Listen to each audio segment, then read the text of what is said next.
You are no one. You mean nothing. At least, not until you make yourself something. Without a meaning, you are no one. Without purpose, you are no one. And without something to value, you are no one.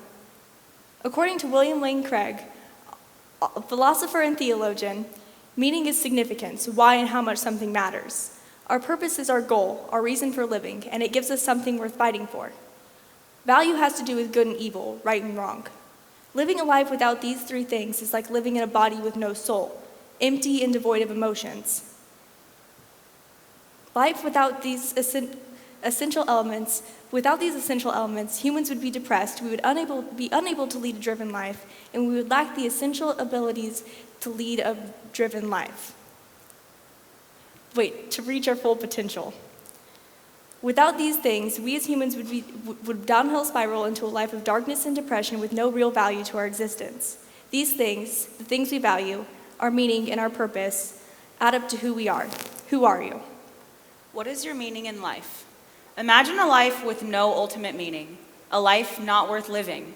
One science fiction story referenced in Craig's book illustrates the emptiness of life without a meaning. In summary, an astronaut becomes lost in space and has with him 2 vials. The first vial contains a potion which would cause the man to live forever, and the second vial contains a poison. The man decides to drink the poison, but then realizes he has drunk from the wrong vial. He had drunk the vial for immortality, meaning he was cursed to exist forever, forced to live a never-ending, meaningless life. This story demonstrates that we as humans need to feel that our actions have significance and that our labors come to fruition. The search for meaning begins at a young age. Children often feel the need to be accepted, as there is an inherent need for children to feel that they matter. With all things in life, there are several sources which may provide one with their meaning, whether those sources are good or bad. Some sources may act as a toxin to one's search for meaning, such as an unhealthy home life or lack of strong relationships. This can lead to a desperate search for affirmation. People who feel meaningless may be quick to seek any type of consolation, and once they find that source, they associate with that group with no second thought. Sometimes people find meaning in cults, gangs, or terrorist groups. These groups have the ability to make people feel that they matter and that they have a meaning, when in reality, these groups have no sincere concern for an individual's well-being and are usually looking to gain something from or use that individual. Others find meaning in a religion, such as Christianity. Christians believe that God has given them meaning and loves them more than life itself. For some, that is all the affirmation he or she needs, while others may find their meaning in other ways, such as friends and family. What is your purpose in life? Now that you've seen what a life without meaning looks like, imagine life with no ultimate purpose. English author H.G. Wells demonstrates in his book, The Time Machine, how a life without purpose strongly affects the human psyche. Wells' book describes a time traveler who journeys into the far future. When the time traveler arrives, he is greeted by a barren world, void of life with the exception of a few lichens and moss.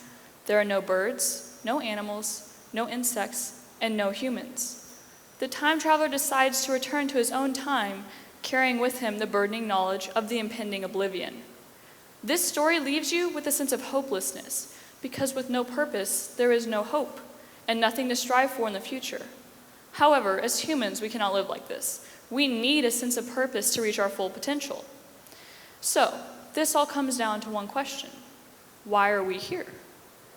People find the answer to this question in many different places. For some, they find purpose in their job. They allow the role and the success they have to define them and give them a sense of accomplishment. However, the problem is that if that role is taken away, that individual's drive and identity could be lost in the process. Others find purpose in things such as social media, relationships, family, or even accumulation of wealth and power. These sources all have one thing in common, though. They can be lost in no time at all, stripping that individual of their sense of purpose in the process, and there's nothing they can do about that. For some, purpose is found in having a relationship with God. This differs from the rest because God is an unchanging variable in a world where everything is fleeting.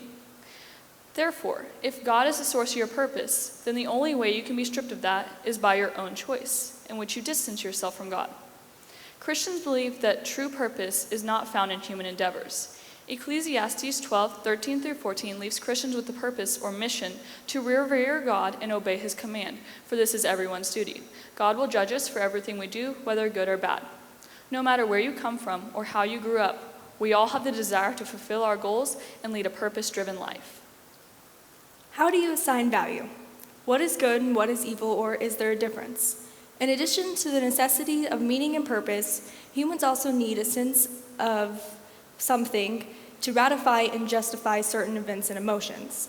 According to Craig, if human life ends at the grave, then it makes no ultimate difference if you live your life as a Hitler or as a Mother Teresa.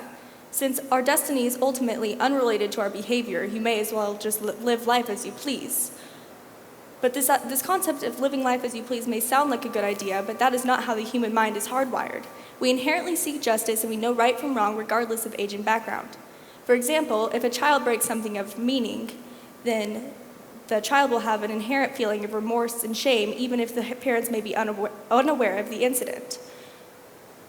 Humans live life with this little voice telling us right from wrong. One of the beauties and arguably weaknesses of humans is that we have free will. We can choose to ignore this little voice or we can choose to listen. No one has to be taught the 10 Commandments to know that killing is wrong or that lying is not right. These are hardwired in the little voice some call our conscience. No matter your background, the majority of humanity innately agrees on a set of moral codes or rules that are very similar. Without these rules, the world would become chaotic, and for those who are not bound by a moral code, we are quick to impose our rules and ensure that justice is served. What is your meaning in life? What is your purpose in life? How do you assign value? What is good and what is evil, or is there a difference? If we were to ask all of you to answer all of our previous questions, each one of you would most likely have a different answer, and that is exactly what our goal is. As Albert Einstein once said, the one who follows the crowd will likely go no further than the crowd. Those who walk alone are likely to find themselves in places no one has ever seen before. This challenges us to truly go our own way and find what makes us who we are. We chose Generation Blank as our title because it is what you choose that defines you. You are the only one who can fill in that blank. People will try to influence what you do, how you think, and even try to define you for their own benefit. But definitions given to you by other people are not who you truly are. They are simply labels. In order to reach your full potential, you must examine your own life, find your meaning, your purpose, and where your value system originates. We challenge you to disregard labels and find what makes you who you really are. Only once you have considered these factors can you truly see who you are and what defines you. So, who are you? Thank you.